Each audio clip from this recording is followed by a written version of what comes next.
அன்புக்குரியவர்களே, இயேசு கிறிஸ்துவின் இனிய நாமத்தில் வாழ்த்துக்கள். இந்த மாலை திருப்பலிக்காக வந்திருக்கும் 4வது பகுதி மக்கள் சார்பாக உங்கள் அனைவரையும் வருக வருக என்று வரவேற்கின்றேன். மேலும் இத்திருப்பலியை நமக்காக நிறைவேற்றி ஜெபித்து ஆசை வழங்க வந்திருக்கும் father Mariya Selvan saint Michael's பங்குத்தந்தை அவர்களையும் இந்த திருப்பலிக்காக அவரை வருக வருக என்று வரவேற்கிறேன்.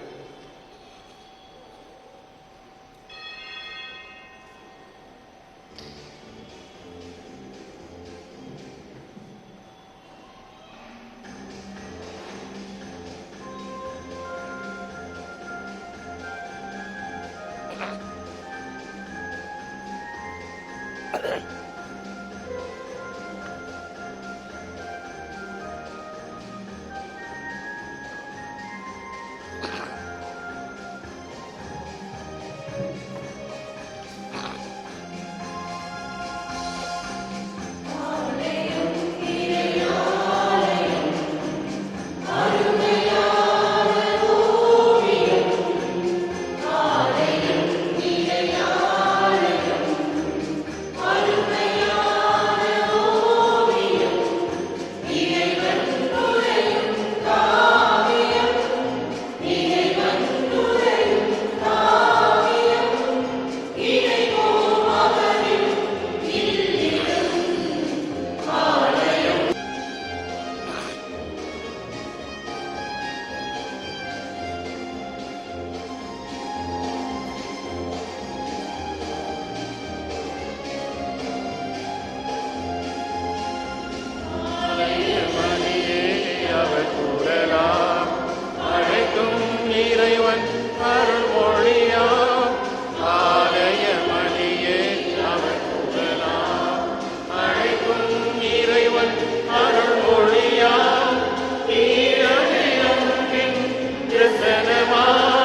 இறைவனின் தரிசனம் தரிசனம் தரிசனம் தரிசனம்.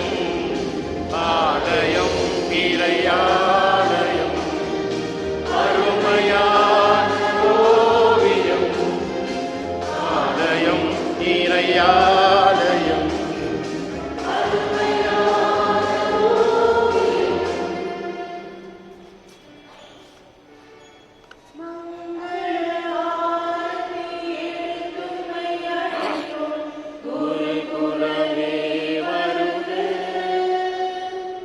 குருகுலமே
Praise the Lord. Praise the Lord. இயேசுவுக்கே புகழ். இயேசுவுக்கே புகழ். இயேசுவுக்கே நன்றி. இயேசுவுக்கே நன்றி. இயேசுவுக்கே மகிமை. இயேசுவே மகிமை. இந்த சிரிப்போடு வந்து மகிழ்ச்சியோடு கூட ஹalleluya. ஹalleluya. ஹalleluya. ஹalleluya. அனைவருக்கும் மாலை வணக்கம். இயேசுவின் நாமத்தில் வாழ்த்துக்கள். பொழிகின்ற மழையோடு கூட ஆண்டவருடைய அருள் பொழிபடியாய் ஜெபத்தோடு கூட திருப்பலியில் இறங்குவோம். ஒரு காலம் கண்கள் பொழிவனமான உச்சரமான கருத்துக்காக நாம் இறுதியானவர்களிடம் ஜெபிப்போம்.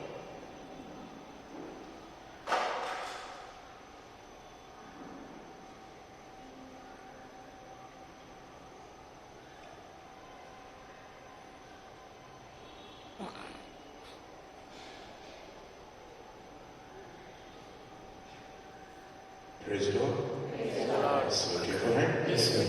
அனைவருடைய கருத்துக்களின் கூட இணைக்கின்றோம். வாஞ்சைகள், இயக்கங்கள், தவிப்புகள், உள்ளானத்தின் கனவுகள் எதற்காக திருப்பலியில் பங்கெடுக்கின்றீர்களோ, யார் யாருக்காக நீங்கள் சொல்லிக்கின்றீர்களோ அந்த கருத்தையும் கூட திருப்பலி இணைந்த வண்ணமாய் நாம் திருப்பலி ஆரம்பிக்கின்றோம். தந்தை மகன் துயாவியாரின் பெயராலே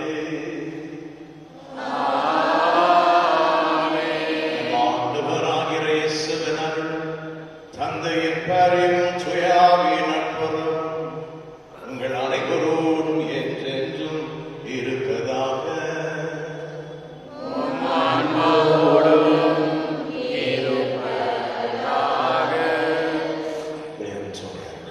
வாழ்த்துக்கள்.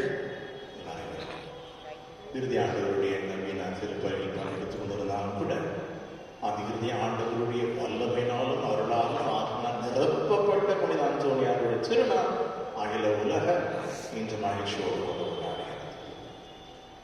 அவருடைய ஏவுதலால் அவருடைய பரிந்துரையின் காரணமாகவும் நாம் உயர்த்தப்பட, மகிமை அடைந்திட, நிரப்பப்பட, ஆண்டவருடைய ஆவியால் அபிஷேகம் பெற்றிட இந்த நாளில் உள்ளெழுத்து நாளத்திலிருந்து இடைகின்ற உணர்வுகளோடு கூட இறங்கின்ற நாம் இடையிறோம். இயேசுவே, இயேசுவுடைய இதயத்திலிருந்து வழிதோடு வந்த நெருப்பு எங்களுக்குள் ஏறியட்டும். அவருக்குள் எறிந்த போல் எனக்குள் ஏறியட்டும், எங்கள் குடும்பத்திற்குள் ஏறியட்டும். அவரை தூண்டி எழுப்பியது போல் எங்களையும் தூண்டி எழுப்பும். சாதாரண கிறிஸ்தவர்களாக அல்லாது ஏதோ பூசை வரும் போவோம் என்பது என்ற முறையில் சாதாரண கிறிஸ்தவர்கள் அல்லாமல் நெருப்பற்றி எதிர்க்கூடிய கிறிஸ்தவர்களாய், என்று வந்து சார்ந்திருக்கூடிய கிறிஸ்தவர்களாய், சாட்சி பகரக்கூடிய கிறிஸ்தவர்களாய் வாழ்ந்திட தாயங்களை ஆசீர்வாதம் அபிஷேகம் செய்யும் என்ற ஜெபத்தோடு கூட சிறு தாழ்த்துவோம். எங்களை அர்ப்பணிப்போம். காரியங்கள், குறைகள், கீறல்கள், குற்றங்கள் இதன் வருதாலும் எல்லாவற்றுக்காக இறை மன்னிக்க வேண்டும்.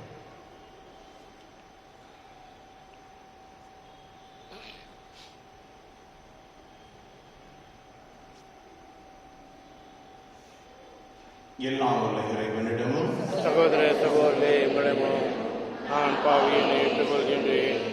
ஏனெனில் சிந்தனையாலும் சொல்லாலும் செயலாலும் கடமையில் தவறியதாலும் பாவங்கள் பல செய்தேன். என் பாவமே, என் பாவமே, என் பெரும் பாவமே. ஆகையால் இப்பொழுதும் கனியான புனிதமரியாவையும் வானதூதர் சகோதர சகோதரே உங்களையும் நாம் இறைவனாகிய ஆண்டவரிடம் எனக்காக வேண்டிக் கொள்ள முடியாதே. எல்லாம் உள்ள இறைவன் நம் மீது இரக்கம் வைத்து நம்முடைய பாவங்களையும் குறைகளையும் மன்னித்து ஆவியின் ஆற்றலால் நிறை வாழ்வுக்கு நம்மை வழிநடத்தி செல்வாராக. ஆமென்.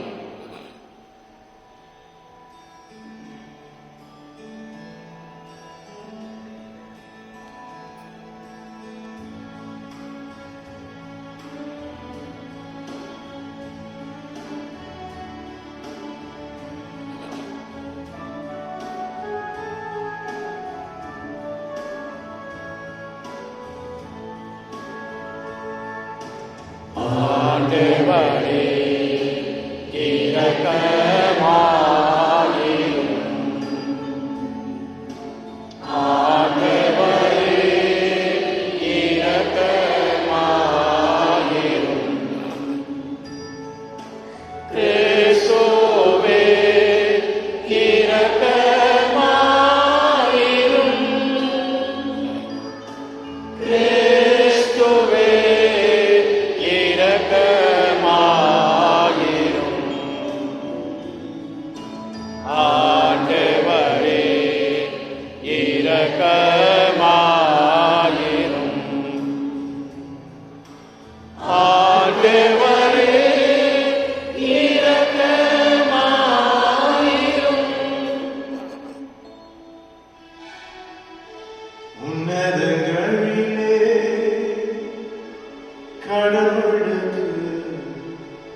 முதல் வாசகம்.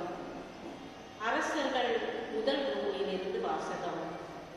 அந்நாட்களில் எலியா ஆகாபை நோக்கி, நீ போய் உணவும் வானமும் அருந்துவீர், ஏனெனில் பெருமழையின் ஓசை கேட்கிறது என்றார்.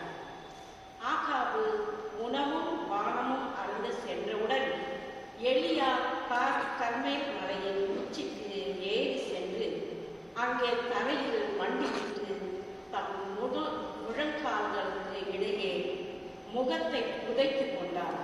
பின்பு அவர் தம் பணியாளரை நோக்கி, நீ போய் கடல் பக்கமாய் பார் என்றார். அவன் போய் பார்த்து ஒன்றுமில்லை என்றான். எலியா அவனை நோக்கி, 7 முறை மீண்டும் சென்று பார் என்றார். 7ஆம் முறை அவன் சென்று பார்த்து, இதோ மனித உள்ளங்கையளவு சிறிய மேகம் ஒன்று கடலிலிருந்து எழும்பி மேலே வருகிறது என்றான். அப்போது எலியா அவனை நோக்கி, நீ போய் ஆகாபிடம் மழை தடுத்து நிறுத்தாதபடி தேரை கூட்டி போய்விடும்படி சொல் என்றார். இதற்கிடையில் வானம் இருண்டது, கார்மேகம் சூழ்ந்தது, காற்று அடித்தது, பெரும் மழை பெய்தது. ஆகாபு தேரில் ஏறி இஸ்ரேலுக்கு சென்றான். அந்நேரத்தில் ஆண்டவரின் ஆற்றல் எலியாவின் மேல் வந்திறங்க, அவர் தம் இடையை வரிந்து கட்டிக்கொண்டு இஸ்ரேல் வரை ஆகாபுக்கு முன்னே ஓடினார். இது ஆண்டவர் வழங்கும் வாக்கு. உங்கள் பதிவுரை பாடல். உம்மை புகழ்ந்து பாடுவது கடவுளே ஏற்புடையது. உம்மை புகழ்ந்து பாடுவது கடவுளே ஏற்புடையது.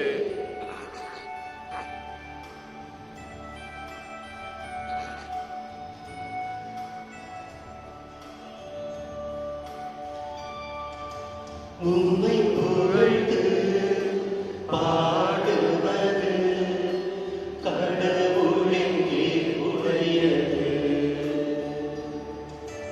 உம்மை புகழ்ந்து பாடுவது கடவுளே ஏற்புடையது. மண்ணுலகை பேணி அதன் நீர் வளத்தையும் நிலவளத்தையும் பெருக்கினார். கடவுளின் ஆறு கரை புரண்டோடியது, அது தானியங்களை நிரப்ப விளையச் செய்தது. பல்லவி.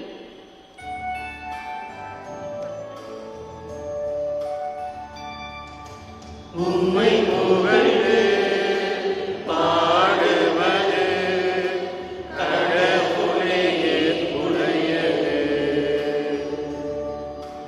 உம்மை புகழ்ந்து பாடுவது கடவுளே ஏற்புடையது.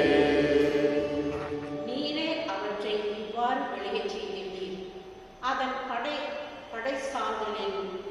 படைசாதலில் தண்ணீர் நிறைந்தோட செய்தேன்.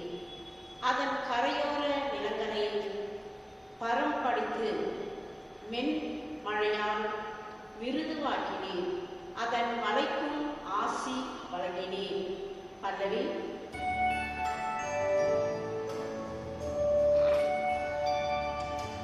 உம்மை புகழ்ந்து பாடுவது கடவுளே ஏற்புடையது.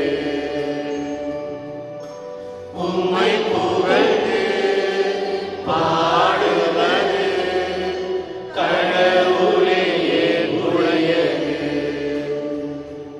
ஆண்டு முழுவதும் உமது நலத்தால் முடிசூட்டுகின்றீர். உம்முடைய வழிகள் எல்லாம் வளம் பொழிகின்றன. பாலை நிலத்தின் மேய்ச்சல் நிலங்கள் செழுமை பொங்குகின்றன. குன்றுகள் அக்களிப்பை இடைக்கச்சையாய் அணிந்துள்ளன. பல்லவி.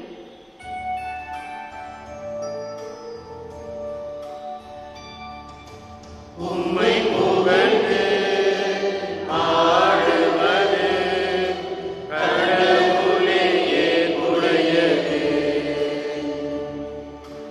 உம்மை புகழ்ந்து பாடுவது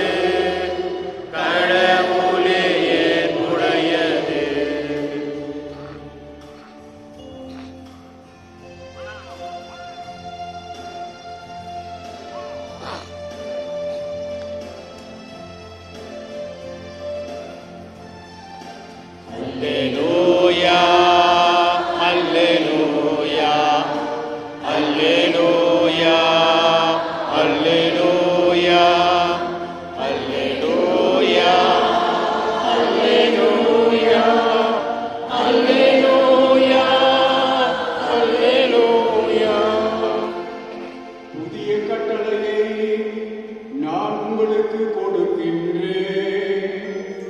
நான் உங்களிடம் அன்பு செய்தது போல நீங்களும் ஒருவர் மற்றவரிடம் அன்பு செலுத்துங்கள் என்கிறார் ஆண்டவர். அல்லேலூயா. அல்லேலூயா. அல்லேலூயா. அல்லேலூயா. அல்லேலூயா.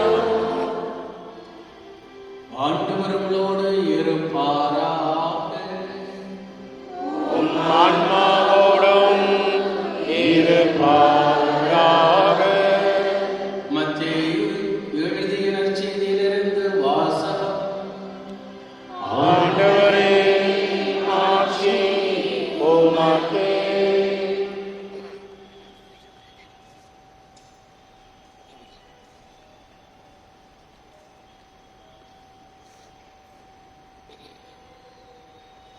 மத்தேயு நற்செய்தி அதிகாரம் 5 இறை வசனங்கள் 20 முதல் 26 முடிய.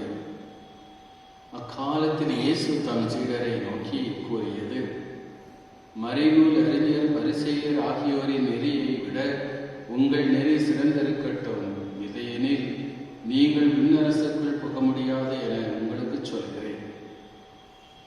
கொலை செய்யாதே, கொலை செய்கிறவர் எவரும் தண்டனை தீர்ப்புக்கு ஆளாவர் என்று முற்காலத்தவருக்கு கூறப்பட்டிருப்பதை கேள்விப்பட்டிருக்கிறீர்கள். ஆனால் நான் உங்களுக்கு சொல்கிறேன், தம் சகோதரர் சகோதரியிடம் சினம் கொள்கிறவர் தண்டனை தீர்ப்புக்கு ஆளாவார். தம் சகோதரரையோ சகோதரியையோ முட்டாளே என்பவர் தலைமைச் சங்க தீர்ப்புக்கு ஆளாவார். அறிவிலியே என்பவர் எரி நரகத்துக்கு ஆளாவார். ஆகையால் நீங்கள் உங்கள் காணிக்கை பலிபீடத்தில் செலுத்த வரும் பொழுது உங்கள் சகோதர சகோதரிகள் எவருக்கும் உங்கள் மேல் ஏதோ மனத்தாங்கள் உள்ளன என்று நினைவுற்றால் அங்கேயே பலிபீடத்தின் முன் உங்கள் காணிக்கையை வைத்துவிட்டு போய் முதலில் அவரிடம் நல்லுறவை ஏற்படுத்திக் கொள்ளுங்கள். பின்பு வந்து உங்கள் காணிக்கையை செலுத்துங்கள். உங்கள் எதிரி உங்களை நீதிமன்றத்திற்கு கூட்டிச் செல்லும் போது வழியிலேயே அவருடன் விரைவாக உடன்பாடு செய்து கொள்ளுங்கள். இல்லையே உங்கள் எதிரி நடுவரிடம் உங்களை ஒப்படைப்பார். நடுவர் காவலரிடம் ஒப்படைக்க நீங்கள் சிறையில் அடைக்கப்படுவீர்கள். கடைசி காசு வரை திருப்பி செலுத்தாமல் அங்கிருந்து வெளியேற மாட்டீர்கள் என உறுதியாக உங்களுக்கு சொல்கிறேன். ஆண்டவரின் அருள்வாக்கு.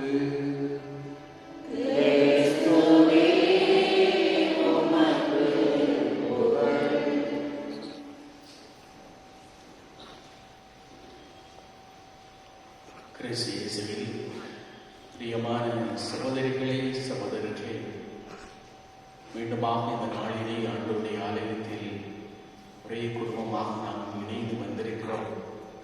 உங்கள் அனைவரையும் காண்பதிலே நான் இந்த நாளிலே பெரும் மகிழ்ச்சி அடைகிறேன். Praise the Lord. Hallelujah. இயேசுவே ஸ்தோத்திரம். இயேசுவே நன்றி. ஆவியானவரே ஸ்தோத்திரம். ஆவியானவரே நன்றி. அல்லேலூயா. அல்லேலூயா. அல்லேலூயா. அன்புக்குரியவர்களே, இந்த நாளிலே நான் மிகவும் மகிழ்ச்சியோடு இருப்பதற்கு காரணம், நான் சார்ந்திருப்பது பிரான்சிஸ்கன் துறவு சபை, பிரான்சிஸ்கன் கப்போச்சின் சபை.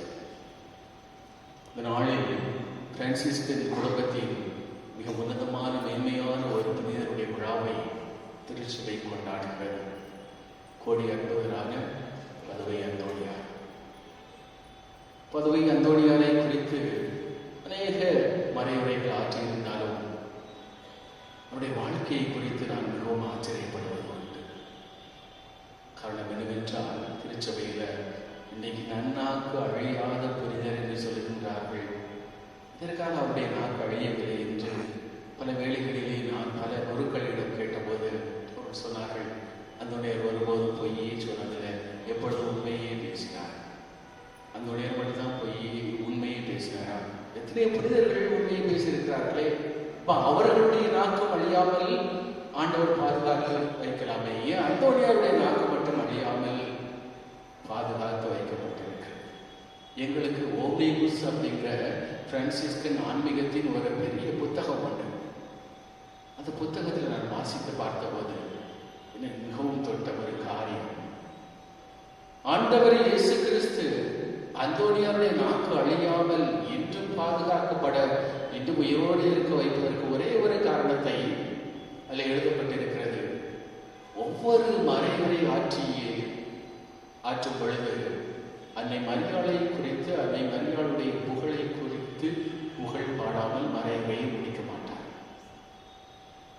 ஆண்டவர் அவருக்கு என்ன பாக்கியம் கொடுத்தார் தெரியுமா? அந்தோனி, உன்னுடைய வாழ்நாள் முழுவதும் என்னுடைய தாயின் புகழை மறைவுரையில் போற்றி புகழ்ந்த உன்னுடைய நாக்கு அழியக்கூடாது.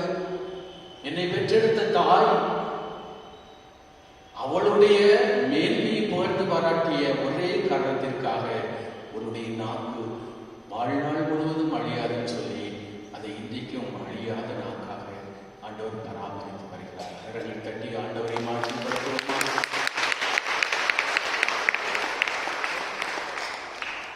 பெரியமானவர்களே, நாக்கை குறித்து எச்சரிக்கையாக இருக்க வேண்டும். ஏன்னா இன்னைக்கு ஆண்டவர் நச்சதில் என்ன சொல்கிறாரு? அறிவிலியேன்னு சொல்கிறாத, முட்டாளேன்னு சொல்கிறாத, நீ கொலை குற்றவாளி என்று ஆண்டவர் சொல்கிறார். வாயின் வார்த்தையை குறித்து ஒரு நாள் நாம் நிச்சயமாக ஆண்டவருக்கு கணக்கு கொடுத்தாக வேண்டும். நாம் செய்யக்கூடிய நற்செயல்களை குறித்து ஆண்டவருக்கு கணக்கு கொடுக்க வேண்டிய அவசியம் இல்லை. நம் வாயிலிருந்து உற்பத்தியாகக்கூடிய வார்த்தையை குறித்து கடவுளுக்கு நாம் கணக்கு கொடுத்தாகணும்னு சொன்னால் மிகவும் எச்சரிக்கையாக இருக்க வேண்டும்.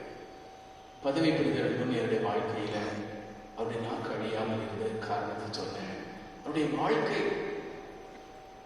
அகஸ்தீனியின் சபையை சார்ந்த ஒரு குருவானவராக இருந்தவர் பிரான்சிஸ்கன் சபைக்கு துறவியாக சபையை மாற்றிக்கொண்டார்.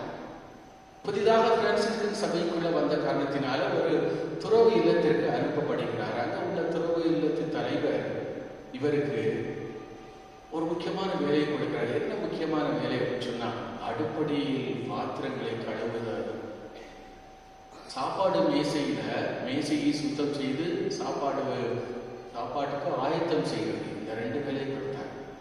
ஆனால் அந்தோனியார் மறை வல்லுனர், நற்செய்தியை கரைத்து குடித்தவர், பைபிளை கரைச்சு குடித்தவர், படித்த மேதாவி, மிகப்பெரிய அறிவாளி.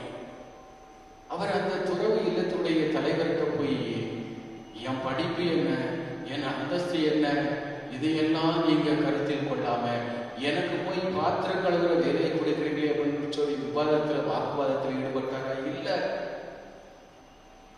கடவுள் தனக்கென்று கொடுக்கப்பட்டிருக்கிற பணி எத்தகைய பணியாக இருந்தாலும் அவர் ஏற்றுக்கொண்டு முகமலர்ச்சியோடு அந்த பணியை செய்தார். எத்தனை ஆண்டுகள் செய்தாராம்?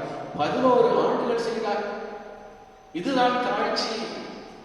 அந்தோனியாரிடம் காணப்பட்ட தாழ்ச்சி என்கிற ஒரு புண்ணியம் தான் விண்ணரசில் நுழைவதற்கு நுழைவுச்சீட்டாக இருந்தது. இந்த தாழ்ச்சி தான் அவரை உயர்த்தியது. ஒரு முறை குறிப்பிட்ட நிகழ்வு நடைபெறக்கூடிய நாளிலே மறைவுரை ஆற்ற வரக்கூடிய அர்ப்பணியாளர் வரல. உடனே ஆயர் சொன்னார் அந்தோனியாரை பார்த்து, ஏதாவது 4 வார்த்தை சொல்லப்பா அப்படின்னு சொன்னார். அந்தோனியார் மறைவுரை ஆற்றினார். மறைவுரை ஆற்றிய வேளையிலே நீங்கள் எவ்வளவு ஆர்வமாக என்ன கேட்டுட்டு இருக்கீங்களோ இந்த மாதிரி அந்த மக்களும் ஆர்வமாக கேட்டார்கள். மறைவுரையை கேட்ட மக்களுடைய உள்ளம் தொடப்பட்டது. அவருடைய வாழ்க்கையில் மிகப்பெரிய ஆசீர்வாதத்தை, மாற்றத்தை உணர்ந்தார்கள். 1000 இதை கண்டுகொண்டு என்னுடைய மறை மாவட்டத்தின் எந்த பங்குல வேணாலும் போய் மறைவுரை ஆற்றி என்று அவருக்கு அனுமதி கொடுத்தார். இது அவருடைய வாழ்க்கையில் நடந்தது. தாழ்ச்சியுடையோர் உயர்த்தப்படுகிறார். இன்றைய நற்செய்தி நூலுக்கு, இன்றைய வாசகங்களுக்கு வருவோமானால் ஆண்டவர் சொல்றாரு, நல்ல உறவை ஏற்படுத்திக் கொள். எலியாவுடைய வாழ்க்கை நமக்கு நல்ல ஒரு உதாரணமாக கொடுக்கப்படுகிறது. எலியா ஜெப வீரராக இருந்தார், செயல் வீரராக செயல்பட்டார். ஜெபிக்கிறவர்கள் தான் வாழ்க்கையில செயல் வீரர்களாக இருக்க முடியும். ஜெபிக்கிறவர்களை கொண்டுதான் ஆண்டவர் மாபெரும் காரியங்களை செய்கிறார். எலியா தன்னுடைய ஊழியக்காரரை பார்த்து சொல்கிறார், போய் மழை பெய்தான் பார்ப்பார். வேலைக்காரன் ஓடி போய் பார்க்கிறார், மழையில ஒண்ணு இல்லை அப்படிங்கிறார். இப்போ எலியா அவனை பார்த்து சொல்றார், 7 தடவை நீ கடல் பக்கம் போயிட்டு வா அப்படிங்கிறார். 7 தடவை போயிட்டு வந்து 7வது தடவை வரும்போது ஐயா உள்ளங்கை அளவு மேகம் இருக்கிறது அப்படின்னு சொன்னார். எலியாவுடைய வேலைக்காரன் தன்னுடைய ஊரை கண்கொண்டு உள்ளங்கை அளவு மேகத்தை தான் பார்த்தான். ஆனால் எலியா தன்னுடைய விசுவாச கண்கொண்டு பெருமழையின் இரைச்சலை தன்னுடைய காதில் உணர்ந்தார். மழை பெய்யட்டும் என்று சொன்ன உடனே மழை பெய்தது என்றால் 7 முறை வேலைக்காரனை போய் பாரு அப்படின்னு சொல்றாரு அப்படின்னு சொன்னா விடாமுயற்சி, மன உறுதி, அவருடைய ஜெபத்தில் விடாமுயற்சி இருந்தது. இன்னைக்கு நாம நம்முடைய ஜெபத்துல விடாமுயற்சி இருக்கிறதா? கேட்ட உடனே ஆண்டவர் கொடுக்கணும், கேட்ட உடனே கேட்ட காரியத்தை உடனே ஆண்டவர்கிட்ட வாங்கிட்டு போகணும். பொறுமை இருக்கிறதா? ஆண்டவரை கூறிய ஏற்ற நேரத்தில் ஏற்ற காரியத்தை எனக்கு செய்யும் ஆண்டவரே நம்ம சொல்றதில்ல, உடனடியா மாறும் ஆண்டவரே. நம்மளை சொல்லி குற்றம் இல்லை. காரணம் ஏன்னு சொன்னா நம்ம வாழ்கிற உலகம் அப்படி. இன்னைக்கு நாம் வாழக்கூடிய கலாச்சாரத்துக்கு பேரு திடீர் கலாச்சாரம். ஒரு இட்லி பொடி அந்த லேபல்ல வாசிச்சேன், அதில் எழுதப்பட்டிருக்கு திடீர் இட்லி பொடியும். திடீர் இட்லி பொடி, என்னடா இது திடீர் இட்லி பொடின்னு பார்த்தா நம்ம தானா முயற்சி எடுத்து இடிக்க வேண்டியதில்லை, படைக்க வேண்டியதில்லை, எல்லாம் ரெடிமேடாக இருக்கின்ற காரணத்தினால திடீர் இட்லி பொடி. திடீர் கலாச்சாரத்தில் வாழ்கிறோம். ஃபாஸ்ட் ஃபுட் கலாச்சாரம், உடனடி உணவு, துரித உணவு, எல்லாமே நமக்கு ஃபாஸ்டா போகணும் ஆசைப்படுறோம். பிஸியான உலகத்துல வாழ்ந்துட்டு இருக்கிற நமக்கு எந்த விதத்தில் காலம் தாமதமாக ஆகக்கூடாது. நமக்கு பொறுமை கிடையாது. கொஞ்சம் வெயிட் பண்ணி பார்ப்போமே அப்படிங்கிற பொறுமை நமக்கு கிடையாது. அது ஆண்டவருடைய காரியத்துல ஆண்டவர் நீர் எப்ப கொடுக்கிறீரோ அப்ப எனக்கு தார ஆண்டவரை நான் ஜெபிக்கிறேன் இல்லை, ஆண்டவரை இன்னைக்கே எனக்கு தாரம். எலியா அப்படி ஜெபிக்கலையே, மன உறுதியோடு விடாமுயற்சியோடு 7 தடவை போய் பாருன்னு சொன்னார் அப்படின்னு சொன்னா விடாமுயற்சியோடு அவர் ஜெபித்தார். மனம் தளராமல் அவர் ஜெபித்தார். ஜெபத்துல நாம் மனம் தளர்ந்து போறோம் அப்படின்னு சொன்னா நாம் ஜெப வீரர்களாக மாற முடியாது, நம்முடைய அருட்கொடைகளை பெற முடியாது. இது அவருடைய வாழ்க்கையில் இதைத்தான் பார்க்கிறோம். அவசர கலாச்சாரத்தை வாழ்கிற நமக்கு இது மிகவும் கஷ்டமான காரியம். பொறுமை, மண்ணுடைய காரியத்தை குறித்து பொறுமையாக இருக்கு. ஆபிரகாம் பாருங்க, 75வது வயதில் ஒரு மகன் வாக்களிக்கப்பட்டார். ஆனால் 25 ஆண்டுகள் காத்திருந்தார். அருமையான ஒரு மகனை 100வது வயதில் அவர் பெற்றார். கடவுள் காலம் தாழ்த்தி கொடுக்கிற இந்த ஒரு ஆசீர்வாதமும் தரமான ஆசீர்வாதமாக இருக்கு. உடனடியாக கடவுள் கொடுக்கிற எந்த ஒரு ஆசீர்வாதமும் அந்த வேகத்திலே நம்ம கைவிட்டு போயிடும். God's delays are not God's denials.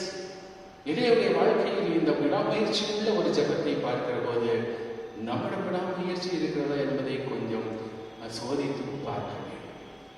Actually நூலுக்கு வருவமானால் எளியவிடம் நல்ல உறவு இருந்தது, கடவுளோடு நல்ல உறவு இருந்தது, கேட்டது எல்லாம் கிடைத்தது. இப்போ இறைவனோடு நமக்கு நல்ல உறவு இருக்க வேண்டும்.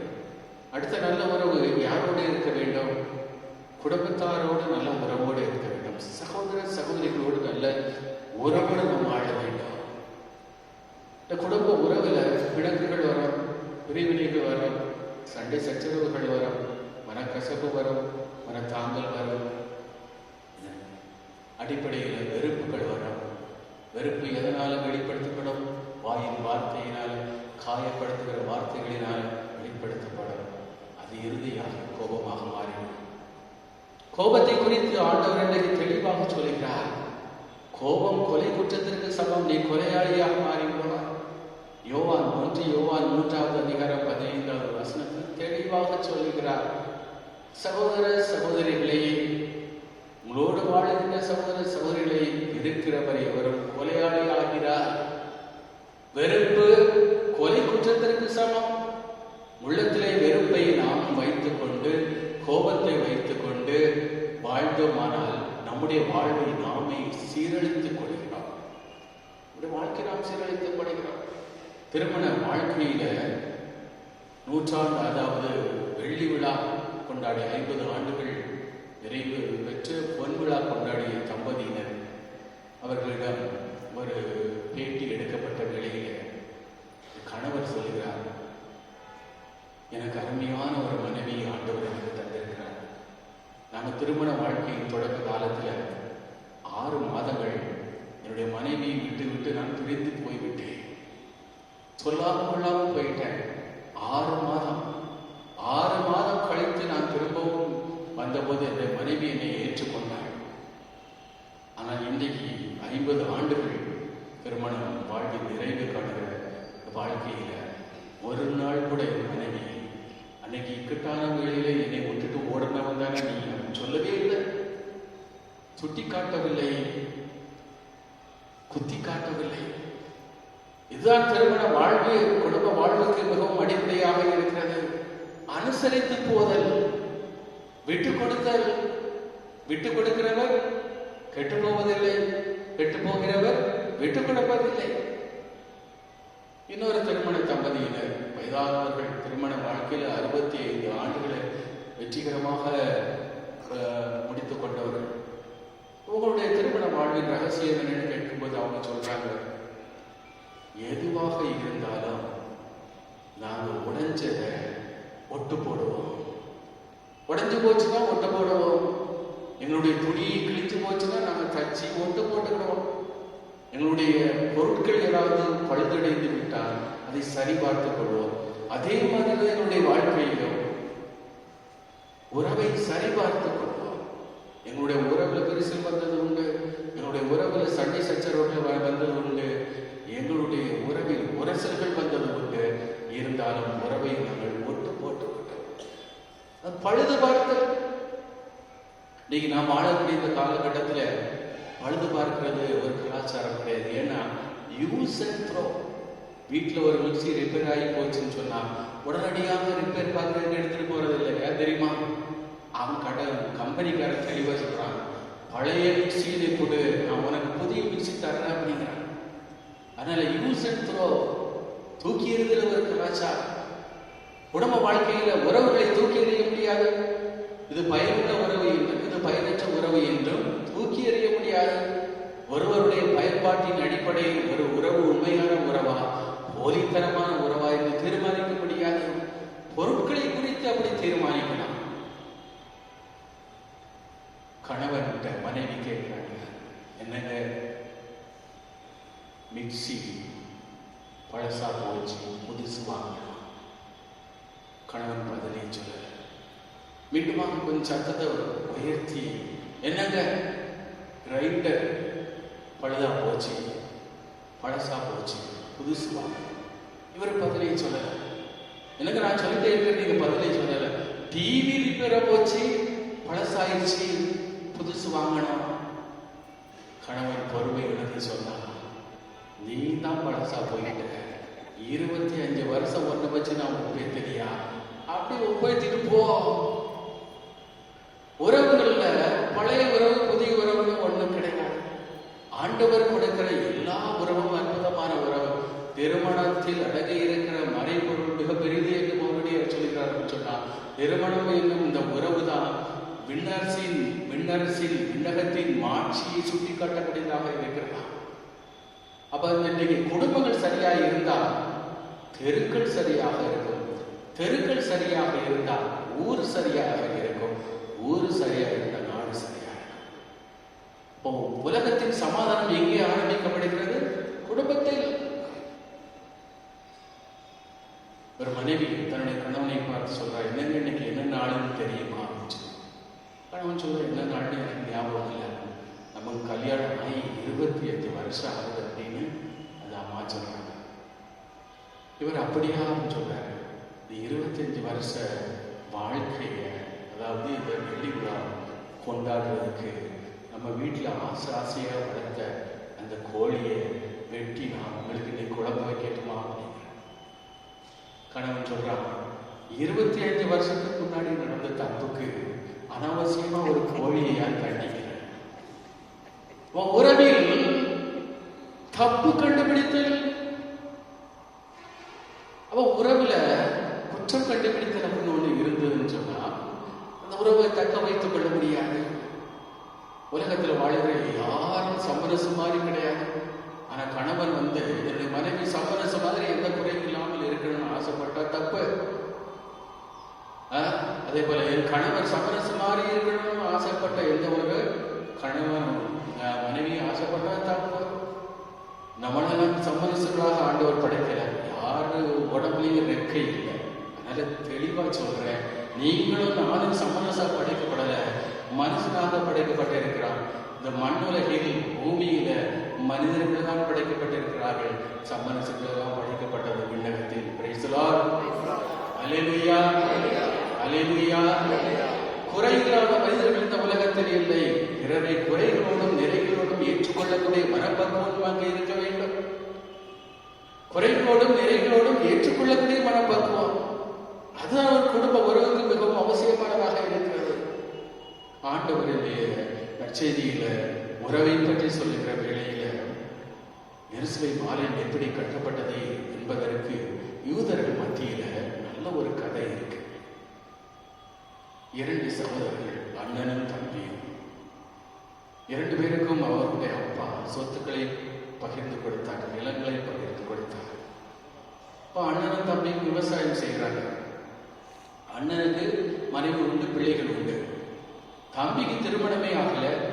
ஆனா தம்பிக்கு சரி சமமான சொத்தை பாவப்பிரிவு செய்து கொடுத்துட்டாரு அப்பா. கொடுத்துட்டு அப்பா செத்து போயிட்டாரு. அண்ணனுடைய வயதுல 50 மூட்டை கோதுமை விளைந்தது. தம்பியுடைய வயதிலேயும் 50 மூட்டை கோதுமை விளைந்தது.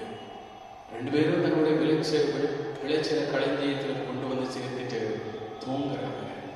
இரவு தூங்கும்போது அண்ணன் மனசுக்குள்ள ஒரு குற்ற உணர்வு, ஐயோ நான் என் மனைவியோடும் பிள்ளைகளோடும் குடும்ப உறவுல எவ்வளவு மகிழ்ச்சியாக இருக்கிறேன், என் தம்பி தனிக்கட்டையாக இருக்கிறானே, அவனுக்குன்னு ஒரு சந்தோஷம் வேணும் இல்லையா?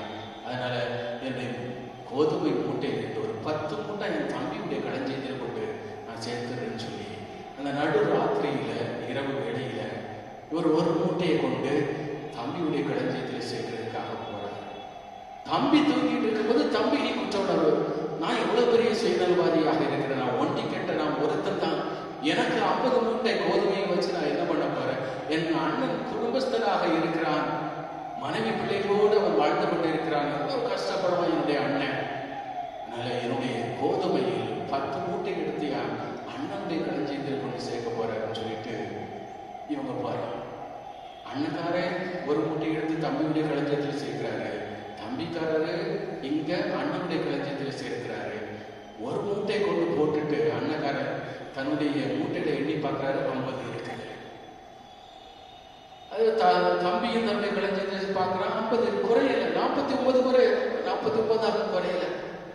இப்படி திருப்பவும் எதுக்கும் இன்னொரு தடவை சொல்லிட்டு அண்ணக்காரன் ஒரு மூட்டையை தூக்குறான், தம்பிக்காரன் தன்னுடைய களஞ்சியத்தில் ஒரு மூட்டை தூக்குறான்.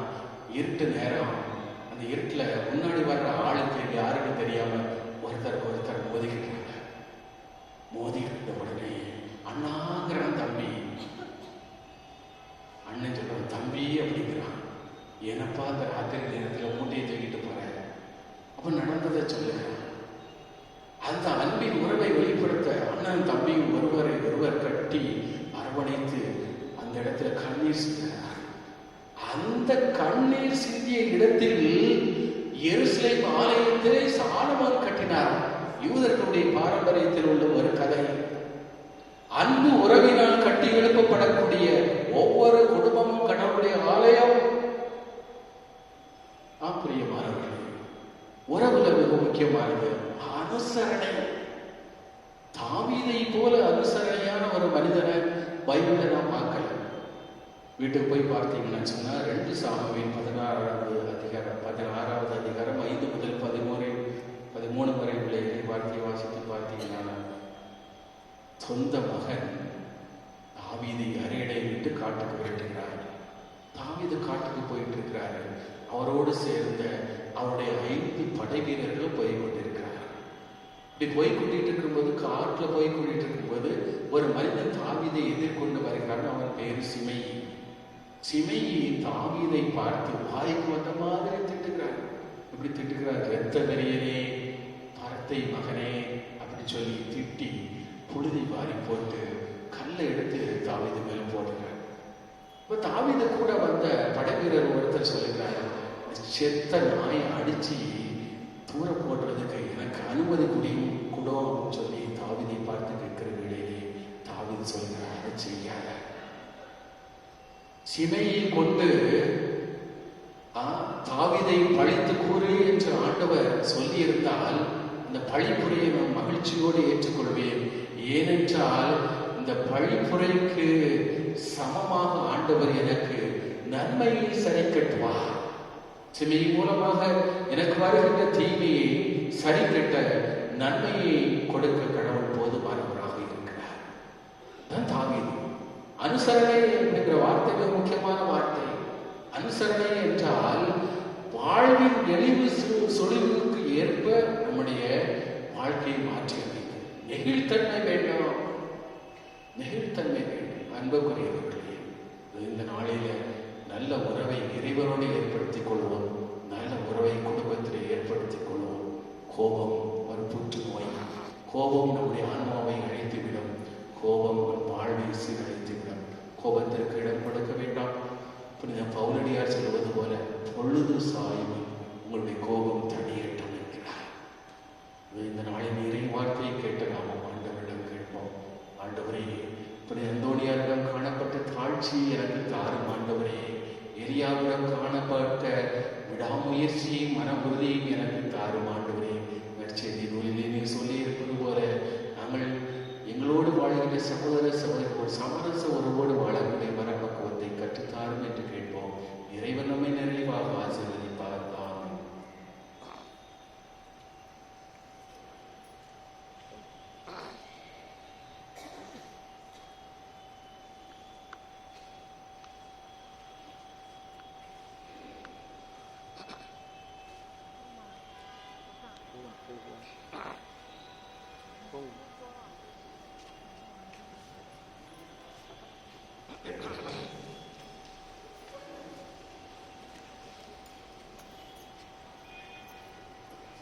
நல்ல உறவுகளுக்கு ஆச்சரிப்போம். கணவன் மனைவி பிள்ளைகள் மற்றோரும் ஆற்றோரும் சான்றோரும் அனுசரித்து வாழ்கிற கோபம் கசப்பு வெறுப்பத்தனை கூட எடுத்தெறிந்து அன்போடு பாசத்தோடு கூட வாழ்கிடவும் வரம் கேட்போம். உங்கள் பதிலுரை பாடல். ஆண்டவரே எங்கள் மன்றாட்டை கேட்டருளும். ஆண்டவரே எங்கள் மன்றாட்டை கேட்டருளும்.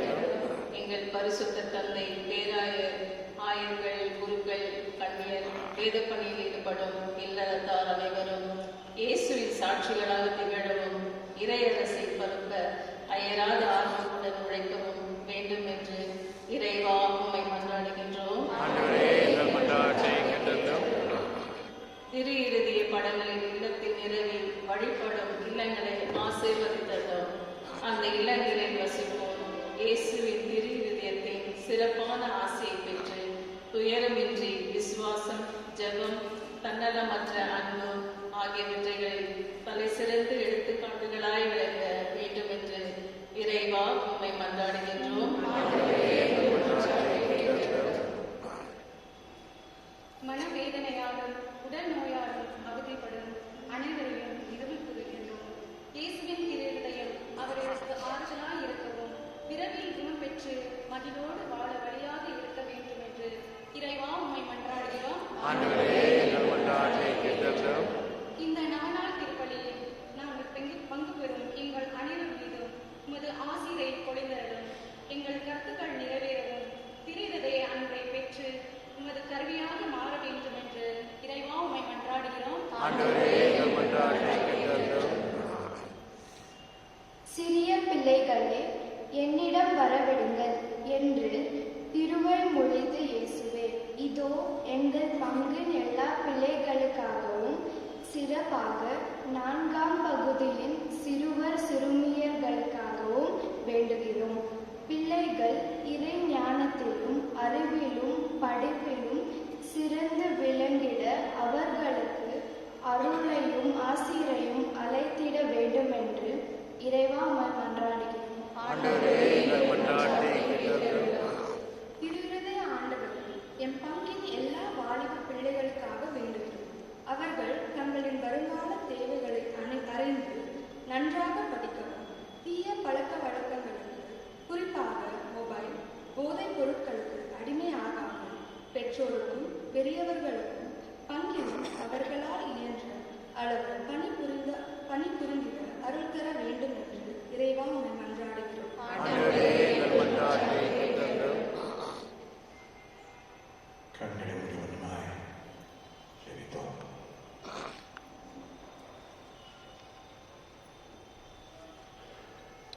வல்ல தேவனே, நல்ல கடவுளே, நாம் ஸ்தோத்திரம். அதிசயம் செய்கின்றீர், அற்புதங்கள் பல ஆற்றுகிறீர். இங்க இருக்கிற எல்லா குடும்பங்களுக்காக ஜெபிக்கிறோம். பிதாவுடைய மகன் நாம் இயேசு கிறிஸ்துவில் பற்றி எறிகின்ற இதயத்திலும் வழிதோடும் அருளும் ஆற்றும் வல்லமை அபிஷேகம் இவர்களுக்கு நீர் தருகிறார். பிரச்சனைகள், போராட்டங்கள், குழப்பங்கள் சந்திக்கின்ற ஒவ்வொரு குடும்பத்தையும் நீர் ஆசீர்வதிக்கிறார். உடைந்திருக்கக்கூடிய, பிரிந்திருக்கக்கூடிய, உலகில் நிறைந்திருக்கக்கூடிய எல்லா குடும்பங்களும் நீர் இணைக்கிறார். பல வழிகளில் கோபத்தினாலும் வெறுப்பினாலும் கசப்பினாலும் பாதிக்கப்பட்டவருடைய குடும்பங்களை நீர் ஆசீர்வதிக்கிறார். பிதாவின் மகன் இயேசு கிறிஸ்துவின் வல்லமை நிறைந்த அருளாற்றலால் இவர்களையும் நீர் தடுத்தாட்கொண்டு தொட்டு அபிஷேகம் செய்கிறவர் ஆசீர்வதிக்கிறோம். அது இயேசுவின் நாமத்தில் பிதாவே மன்றாடுகிறோம். ஆமென். ஆமென். ஆமென்.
எழுந்திருப்போம். நம்மை சேர்ந்த பணிகள் வாழ்வு சிறுபதி இறைவன் ஏற்றுக்கொள்ள வேண்டும் என ஜெபிப்போமாக.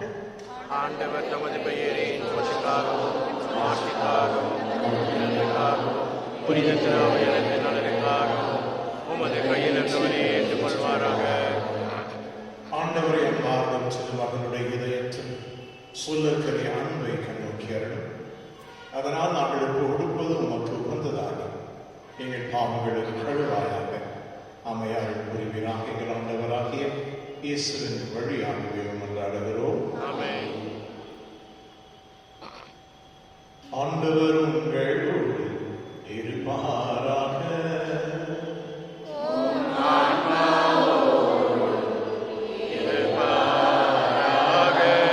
இதயங்களை மேலே எழுப்புங்கள்.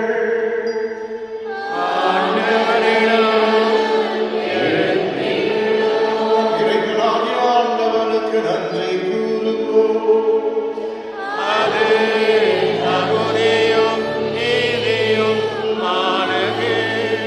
ஆண்டவரே, தூயவரான தந்தையே, என்றுமுள்ள எல்லாம் வல்ல இறைவா,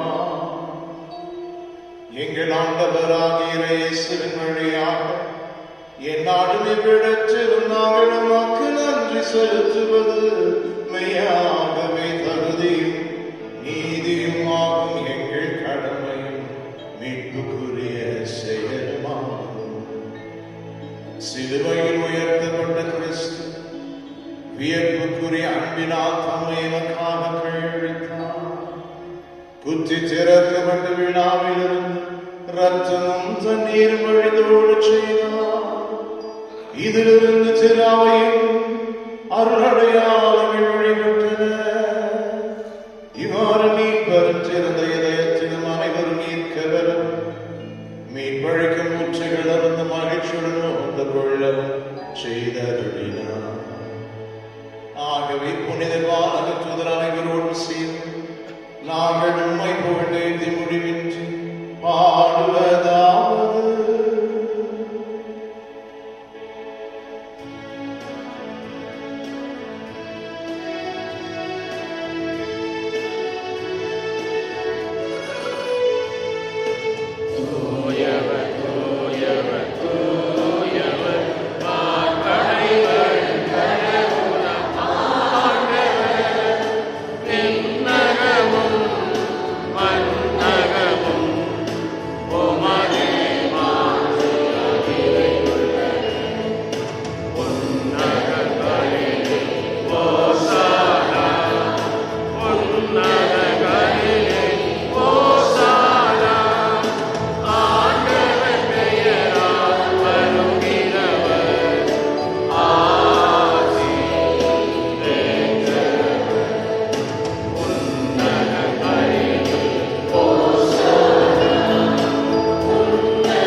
ஆகவே உங்களுடைய ஆவியை பொழுது காணிகளை மேம்படுத்த இவ்வாறு ஆண்டவர் இயேசு கிறிஸ்துவின் உடல் இரத்தமாகவே எங்களுக்கு மாறுவார். அவர் பாடுபட மனம் வந்து தம்மை கையளித்த பொழுது அப்பத்தை எடுத்து மக்கள் நன்றி செலுத்தி அதை விட்டு தம் சீடர்களுக்கு அழைத்தவர் கூறியதார். அனைவரும் இதிலிருந்து பெற்று உண்ணுங்கள். ஏனெனில் இது உங்களுக்காக கையளிக்கப்படும் என் உடல்.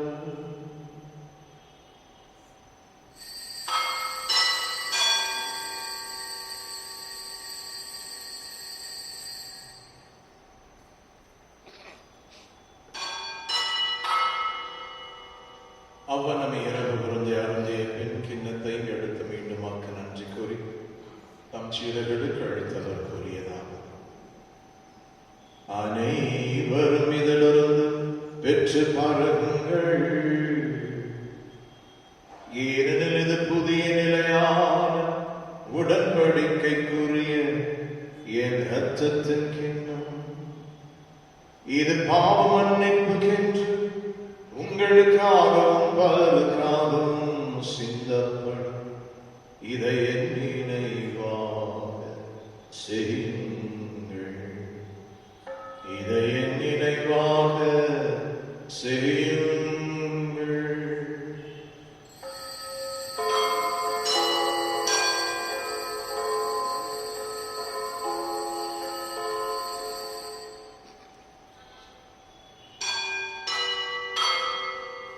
நம்பிக்கையின் மறைபொருள்.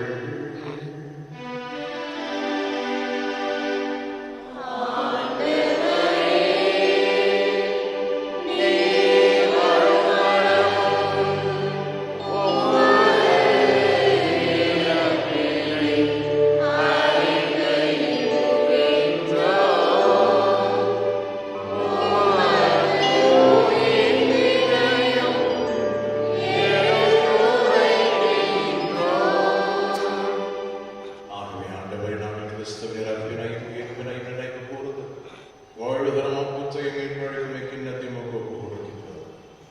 உன் சிறுவனின் ஊழியம் புரிய தருணவர் நீங்களை ஏற்றுக்கொண்டீர். எனவே உமக்கு நன்றி செலுத்துகிறோம். மேலும் கிறிஸ்துவின் உடலிலும் இரத்தத்திலும் பங்கு கொள்ளும் எங்களை தூயாவினும் அனைவரும் ஒன்று சேர்க்க வேண்டும் என உம்மை தாழ்மையோடு ஆண்டவரே, உலகெங்கும் வரவிருக்கும் திரு அவையை நினைவு கூர்ந்தருளும். எங்கள் திருத்தந்தை பிரான்சிஸ், எங்கள் மறை மாவட்ட ஆயர் பீட்டர் மெச்சடோ, எல்லா திருமதியினராகிய அனைவரோடும் அது திரு அவை அன்பில் நிறைவு பெறச் செய்தருளும். உயிர்ப்பின் எதிர்நோக்குடன் துயில் கொள்ளும் என்று சகோதர சகோதரிகளையும் இறந்தோர் அனைவரையும் இறக்கத்துடன் நினைவு கூர்ந்து மது திருமகனுடைய ஏற்றருளும் எங்கள் அனைவர் மீதும் இரக்கமாயும். பட்டவுடைய கன்னித்தாயான மரியா, அவருடைய கணவரான பதி யோசேப்பு, பதி தூதர்கள், உலகிலேயும் உகந்தவராக இருந்தோர் ஆகிய புனிதர் அனைவருடனும் நாங்கள் நிலை வாழ்வில் பங்கு கொள்ளும் தகுதி பெற்று திருமகன் இயேசு கிறிஸ்து வழியாக உம்மை புகழ்ந்தேத்து மரமரல உம்மை மன்றாடுகிறோம்.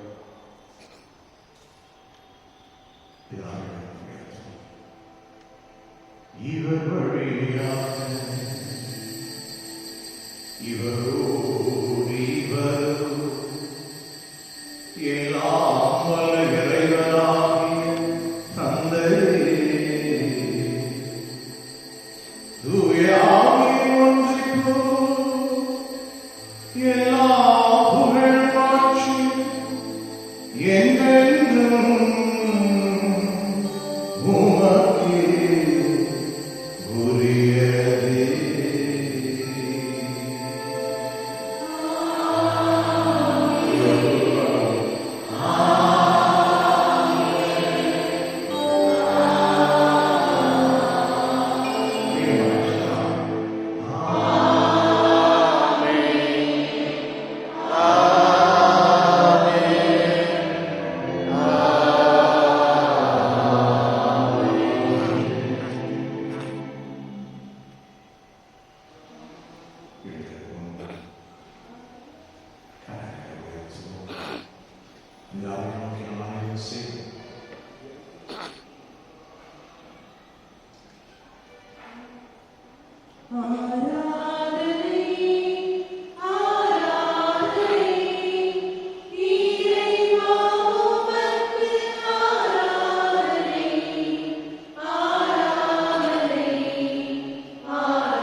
நாங்கள் பாவத்திலிருந்து என்று விடுதலை பெற்று யாதொரு கலக்கமின்றி நலமாயிருப்போமாக. நாங்கள் நம்பியிருக்கும் பேருந்து வாழ்வை மீட்பராகிற இயேசு கிறிஸ்துவின் வருகையை எங்கள் மகிழ்ச்சியுடன் எதிர்நோக்கி இருக்கிறோம். ஏனெனில் ஆட்சியும் வல்லமையும் ஆட்சியும் என்னென்ன உமது. அமைதிக்கெல்லாம் ஊற்றாமே நாள்களில் நாம் தோற்றி புகழ்ந்து ஆராதிக்கிறோம். எங்களுடைய பாவங்களையும் குறைகளையும் குற்றங்களையும் பாராமல் கூடி வந்திருக்கின்ற திருச்சபையின் பக்தி விசுவாசத்தையும் அந்த பிரமாணிக்கத்தையும் கண் நோக்கி வந்திருப்போர் அனைவருக்கும் ஒரு விண்ணக அமைதியும் அருளையும் ஆற்றலையும் வல்லமையும் வெற்றியும் நல் சுகத்தையும் தந்தருள்வீராக. என்றென்று வாழ்ந்து ஆட்சி செய்கிறவர் நீரே. ஆமென். ஆண்டவருடைய அமைதி உங்களோடு கூட ஏற்றிருப்பதாக.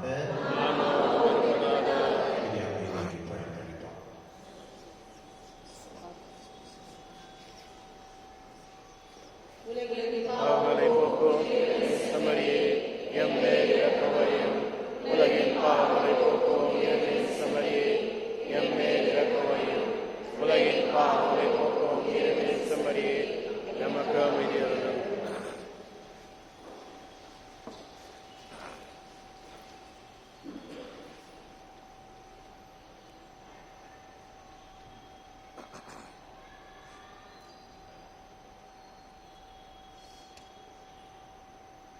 இதோ இறைவனின் செல்வரை உலகின் பாவங்களை போக்கும் ஆண்டவர் இயேசு.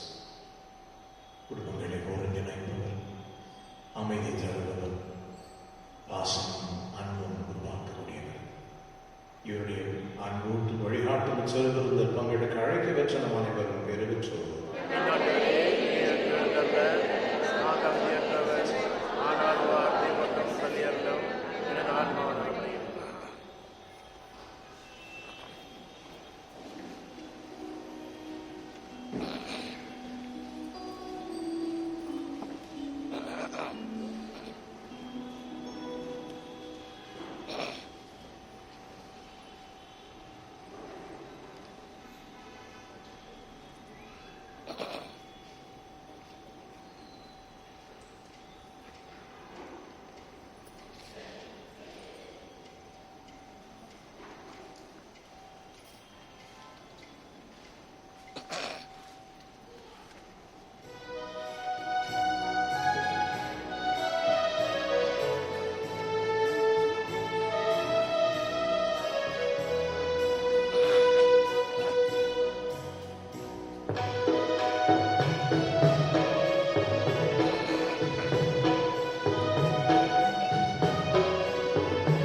ஆண்டவரே, இந்த அன்பின் அருளடையாம் எங்களை புனித அன்புற்றியால் பற்றி அறியச் செய்வதாம். இவ்வாறு நாங்களும் செல்வாகனிடம் என்றும் இருக்க பெற்று எங்கள் சகோதர சகோதரிகள் அவரை கண்டு கொள்ள கற்றுக்கொள்வமாக என்றென்றும் வாழ்ந்து ஆட்சி செய்கின்ற அவர் வழியாகவே உம்மை மன்றாடுகிறோம். ஆமென்.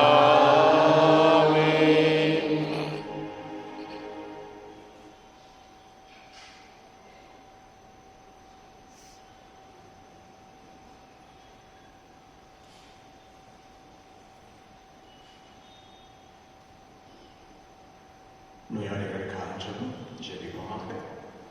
ஆண்டவரே, உடனடியாய் வருந்தும் பொதுநீரை பாரும்.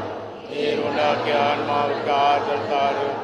நாங்கள் துன்பங்களால் தூய்மையடைந்து உமது இரக்கத்தினால் விரைவில் குணப்படி அருள் புரிவீராக.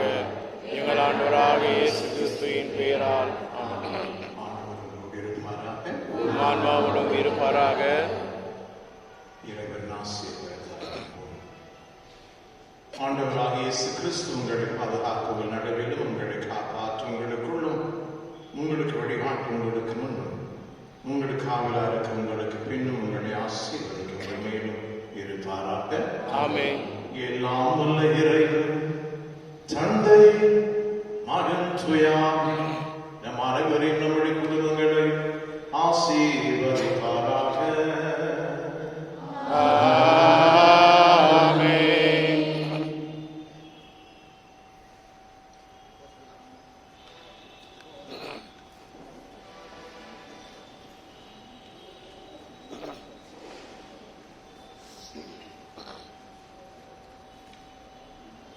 நன்றி உரை. என் பெயர் வயலட்.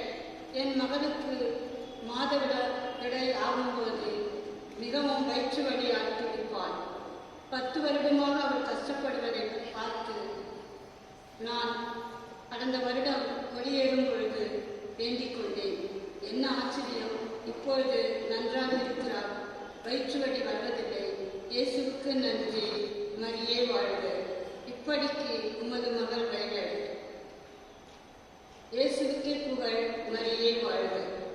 என் பெயர் சகாயம் மேரி. என் மகனுக்கு 10 ஆண்டுகளாக பெண் பார்த்து கொண்டிருந்தோம். நான் வெள்ளிக்கிழமையில் முழங்கால் படியிட்டு வாசலில் இருந்து கொண்டே பீடம் வரை வேண்டிக் கொண்டே செல்வேன். என்ன ஆச்சரியம், ஆண்டவர் என் மகனுக்கு 38 வயதில் ஒரு நல்ல பெண் கிடைத்தது. திருமணம் நல்லபடியாக நடந்து முடிந்தது. என் கண்ணீருக்கு பதில் கொடுத்த ஆண்டவருக்கு என் மனமார்ந்த நன்றி. இப்படிக்கு உமது மகள் சகாயம் மேரி.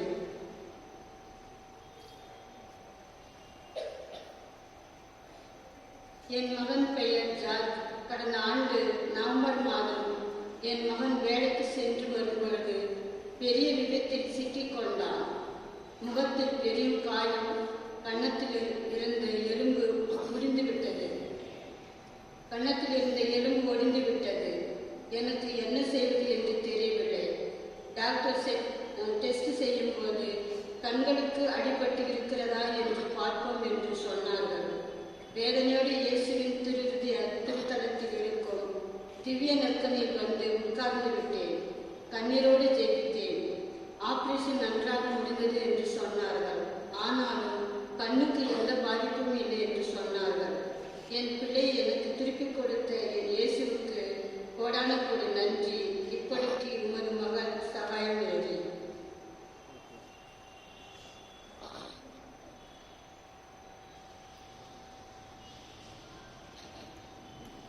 இயேசுவின் பாதங்களே, இதை ஆண்டவர் நமக்கு செய்து வருகின்ற அனைத்து நலனுக்காகவும் அற்புத காரியங்களுக்காகவும் தொடர்ந்து நாம் நன்றி செய்வோம்.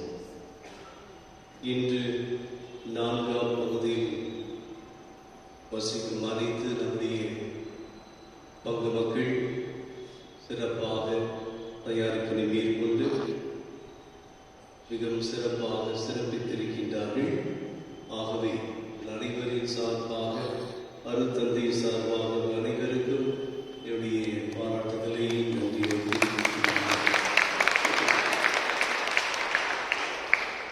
நாளைய தினம் 5ஆம் பகுதியில் வாழ்பவர்கள் திருமணை மாற்றுக்கு வேண்டிய தயாரிப்பினை மேற்கொள்வார்கள். ஆர்வமுடன் செயல்படுமாறும் கேட்டுக்கொள்கின்றோம். ஈஸ்வரகாதவர்களே, இன்றைய திருப்பலியை நிறைவேற்றி இறை ஆசிரியை நமக்கு தந்த அருத்தந்தை மரிய செல்வன் அடிகளார் நம்முடைய உயர் மறைமாநிலத்திலே மூத்த குருவாகவும் இப்பொழுது இருக்கின்றார். மிகவும் திறமை வாய்ந்தவர். பல நல்ல திறமைகள் இறைவன் இவருக்கு தந்திருக்கின்றார்.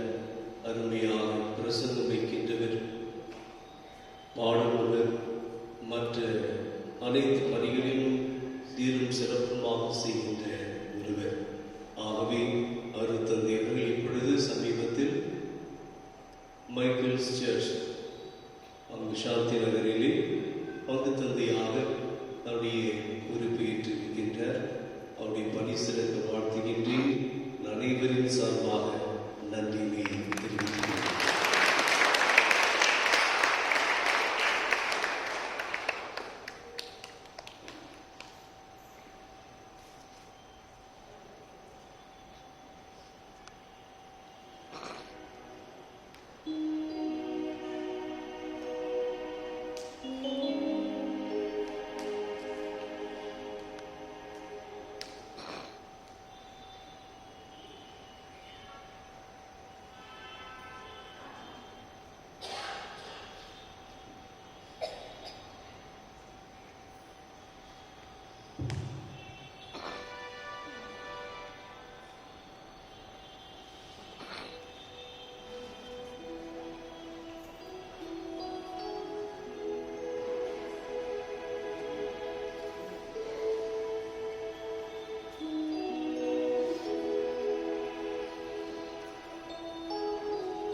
மத்தியிலே இறங்கி வந்திருக்கிறார்.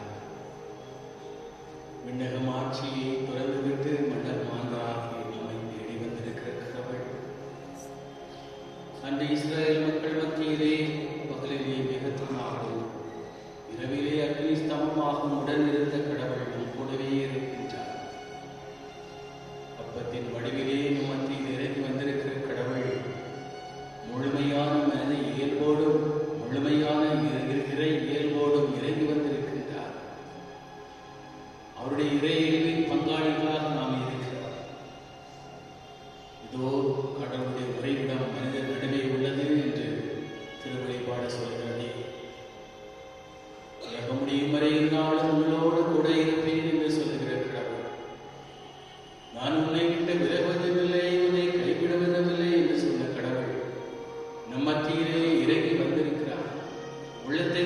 நோக்கி பார்க்கிற கடவுளாக இருக்கிறார். பேசுகிற கடவுளாக இருக்கிறார். பேசாத கல்லோ மரமோ அல்ல, நம் இதயத்தில் பேசிக் கொண்டிருக்கிறார். நீங்கள் படுகிற வேதனையும் துன்பங்களையும் அறிந்தவராக இருக்கிறார். இந்த நாளிலே ஆண்டவரே, என் குடும்பத்தை உடைய பாதத்திலே ஒப்புக் கொடுக்கிறேன் என்று கதறுகிறீர்களா? ஐயோ, உறவு நிலை சரியில்லையே, கணவன் மனைவிக்கிடையே சரியான புரிதலிலேயே, பிள்ளைகள் பெற்றவர்களுக்கிடையே சரியான புரிதலிலேயே என்று வேதனையோடு இருக்கிறீர்களா? உறவின் பாலமாக ஆண்டவர் உங்களை தேர்ந்தெடுத்திருக்கிறார். ஆண்டவர் இதோ இந்த நாளிலே உங்கள் உறவுகளை சரி செய்யும் ஆற்றலை உங்களுக்கு கொடுக்கிறார், ஞானத்தை கொடுக்கிறார், வல்லமையை கொடுக்கிறார். ஆண்டவர் தாமே இந்த நாளிலே உங்கள் உள்ளத்தின் விருப்பத்தை நிறைவேற்ற போதுமானவராக இருக்கிறார். 1000 ஆண்டுகளுக்கு முன்பு பூமியிலே அவர் வாழ்ந்த நாட்களிலே பலருடைய கண்ணீரை துடைத்த கடவுள், பலருடைய வாழ்க்கையிலே புதிய மனமாற்றத்தை கொண்டு வந்த கடவுள், உடவர்களை நடக்கச் செய்தவர், குருடருக்கு பார்வை கொடுத்தவர், இதோ நம் மத்தியிலே அற்புதங்களை வழங்கக்கூடிய கடவுளாகவும் அற்புதத்தை காணச் செய்கிற கடவுளாகவும் இறங்கி வந்திருக்கிற வேளையிலே ஆண்டவருடைய அற்புத வல்லமை நமக்குள் இறங்குவது, நமக்குள் அவருடைய வல்லமையான செயல்கள் இறங்கி வந்து கொண்டிருப்பதை உணர்ந்து பார்ப்போம். உலகம் தர முடியாத அமைதியை உங்களுக்கு தருவேன் என்று சொன்ன கடவுள், உலகம் தர முடியாத நிம்மதியை உங்களுக்கு தருவேன் என்று சொல்கிற கடவுள் நம் மத்தியிலே வீற்றிருக்கிறார். உற்று நோக்கி பார்ப்போம். ஓனியரின் கண்களை கொண்டு உற்று நோக்கி பார்க்க வேண்டும். விசுவாச கண் கொண்டு பார். புனித அகுஸ்தினா சொல்லுவார், அறிவாளி நற்கருணையிலேயே வெறும் அப்பத்தை மட்டும்தான் பார்க்கிறார், விசுவாசி மட்டும்தான் நற்கருணையை ஆண்டவரை பார்க்கிறார். நாம் விசுவாசிக்காக ஆண்டவருடைய சன்னிதானத்தில் இருப்போம். அறிவை ஓரம் கட்டிவிட்டு, ஊனியலின் அறிவை திறமையை ஓரம் கட்டிவிட்டு உன்னத கடவுளுடைய பாதத்திலே சரணடைவோம். என் குடும்பத்தை ஆசீர்வதியும் ஆண்டவரே என்று கேட்போமா? என் பிள்ளைகளை ஆசீர்வதியும் ஆண்டவரே என்று கேட்போமா? என்னுடைய வாழ்க்கை துணையை ஆசீர்வதியும் ஆண்டவரே என்று கேட்போமா? என்னுடைய சகோதர சகோதரிகளை, உடன்பிறப்புகளை ஆசீர்வதியும் ஆண்டவரே. வயது முதிர்ந்த என்னுடைய பெற்றோர்களை ஆசீர்வதியும் ஆண்டவரே. எங்கள் குடும்பம் திருக்குடும்பத்தை போல அமைதியிலும் அன்பிலும் விட்டுக் கொடுக்கும் மனப்பான்மையிலும் வாழக்கூடிய ஆற்றலை தாரும் ஆண்டவரே என்று கேட்போம். இரக்கத்தின் ஆண்டவரே, பிள்ளைகளுடைய உள்ளத்தை நீர் அறிந்திருக்கிறீர்கள். கண்ணீரை காண்கிற கடவுளாக நீர் இருக்கிறீர்கள். வேதனைகளை நீக்குகிற கடவுளாக இருக்கின்றீர் ஆண்டவரே. இவர்களுடைய புலம்பல்கள் உடைய காதுகளுக்கு எட்டுகிறது ஆண்டவரே. இவர்களுடைய பூக்கரல் உண்மை நோக்கி வருகிறது ஆண்டவரே. ஆண்டவரே, இவர்கள் வாழ்விற்கு தேவையான எல்லா அருள் வரங்களை நிறைவாக கொடுப்பீராக. விண்ணக மன்னக ஆசிரியை நிறைவாக கொடுப்பீராக. குடும்பத்தில் சமாதானத்தை, சந்தோஷத்தை நிறைவாக கொடுப்பீராக. பொருளாதார நெருக்கடியிலே இருக்கக்கூடியவர்களுடைய வாழ்விலை செல்வ செழிப்பை கொடுப்பீராக. படிப்பிற்கு ஏற்ற வேலை வாய்ப்பை கொடுப்பீராக. ஆண்டவரே, வாலிப பிள்ளைகளுக்கு வாழ்க்கை நிலையை தேர்ந்து கொள்ளக்கூடிய ஞானத்தை கொடுப்பீராக. திருமண காரியத்திற்காக தயாராக இருக்கக்கூடிய பிள்ளைகளுக்கு ஏற்றதொரு வாழ்க்கை துணையை கொடுப்பீராக. திருமணமானவர்களுக்கு கற்பத்தின் கனியை ஆசீர்வதிப்பீராக. நோயிழந்த சந்ததியிலேயே வேதனையோடு இருப்பவர்களுக்கு ஆண்டவரே குழந்தை பாக்கியத்தை கொடுப்பீராக. அற்புதங்களை காண செய்து கொண்டிருப்பதற்காக நன்றி. உடைய அற்புதத்தின் கரம் இப்போதே இவர்களை தொட்டு ஆசீர்வதிப்பதற்காக நன்றி. அற்புதத்தை சுபிக்கிறோம். என்றென்றும் வாழ்க்கை ஆட்சி செய்கிறோம். மன்றாடுகிறோம். ஆமென்.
ஜெபிப்போமாக. இறைவாழ்ந்த வியப்புக்குரிய திருவருட்சாதனத்தில் உம்முடைய திருப்பாடுகள் நினைவை எங்களுக்கு விட்டு சென்றி உமது திருவுடல் திருநத்தம் இவற்றின் மறைப்பொருளை வணங்கும் நாங்கள் உம்மீட்பின் பலனை இடைவிடாமல் அனுபவிக்க அருள் புரிமாறும் என்றாடுகிறோம். என்றென்றும் வாழ்ந்து ஆட்சி செய்கிறவர் நீரே.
இயேசுவின் அன்பார்ந்தவர்களே, இன்று புனித அந்தோனியாரின் திருநாள் ஆகும் அனைவருக்கும் அனைத்து குருக்களின் சார்பாக புனித அந்தோனியாரின் விழாவின் வாழ்த்துக்களை தெரிவித்துக் கொள்கின்றேன்.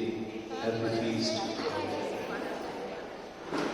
மேலும் மழை தூறல் இருந்த பின்பும் நீங்கள் அதை பொருட்படுத்தாமல் திருப்பலியில் பங்கேற்க ஆர்வத்துடன் பக்துடன் வந்து பங்கேற்பதை பார்த்து மீண்டுமாக அனைவருக்கும் இறை ஆசீர் உங்களுக்கு என்னுடைய பாராட்டுகள்.